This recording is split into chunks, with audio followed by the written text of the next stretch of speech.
حضرت عائشہ رضی اللہ تعالیٰ عنہا فرماتی ہیں کہ ایک عورت چیزیں ادھار لے کر انکار کر دیا کرتی تھی۔ جب نبی کریم صلی اللہ علیہ وسلم کو یہ بات بتائی گئی تو آپ صلی اللہ علیہ وسلم نے اس عورت کا ہاتھ کاٹنے کا حکم دیا۔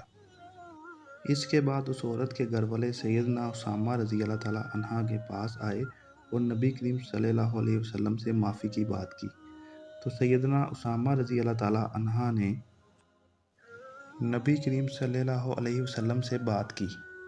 آپ صلی اللہ علیہ وسلم نے ارشاد فرمایا، اسامہ کیا میں تجھے دیکھ نہیں رہا کہ تم مجھ سے اللہ تعالیٰ کی حد کے متعلق بات یا سفارش کر رہا ہے؟